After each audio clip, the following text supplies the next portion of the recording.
महाभारत के युद्ध के बाद धर्मराज युधिष्ठिर को हस्तिनापुर का राजा बनाया गया, लेकिन वे अपने परिजनों के मारे जाने से बहुत दुखी थे। तब श्री कृष्ण ने उन्हें अश्वमेध यज्ञ करने का उपदेश दिया। यज्ञ की तैयारी शुरू हुई और शुभ मुहूर्त पर यज्ञ आरंभ हुआ।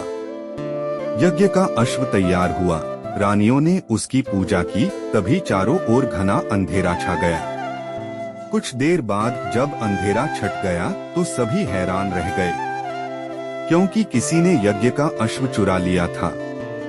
तब भगवान श्री कृष्ण ने अपने योग शक्ति से ज्ञात कर लिया कि एक मायावी और परम शक्तिशाली राजा अनुशाल्व ने घोड़ों का अपहरण किया है।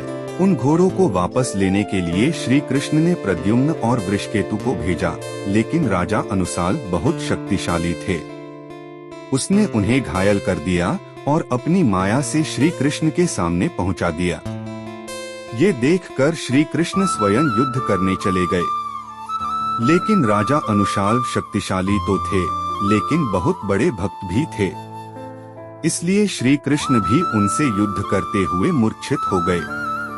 फिर अनुशाल्व ने उन्हें भी माया से हस्तिनापुर पहुंचा दिया। भगवान श्री कृष्ण को मूर्छित देखकर पांडव डर गए। उनकी स्थिति देखकर कृष्ण जी की रानी सत्यभामा ने गुस्से में कहा, लगता इस सभा में वीरों का अकाल पड़ गया है।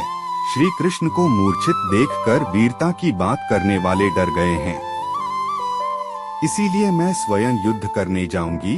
सत्यभामा की बातें सुनकर पांडव लज्जित हो गए और अस्त्र शस्त्र लेकर राजा अनुशाल्व पर आक्रमण कर दिया।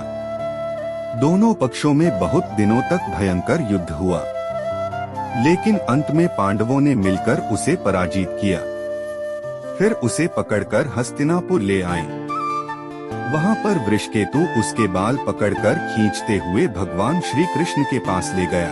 वीर अनुशाल्व की ऐसी स्थिति देखकर भगवान श्री कृष्ण जल्दी से आगे बढ़कर उसे बंधन से मुक्त किया और एक सच्चे मित्र की तरह उसका आदर सत्कार किया।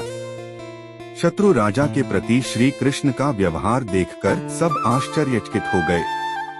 तब श्री कृष्ण बोले, राजा अनुशाल्व बड़े वीर, पराक्रमी और धर्मपरायण हैं।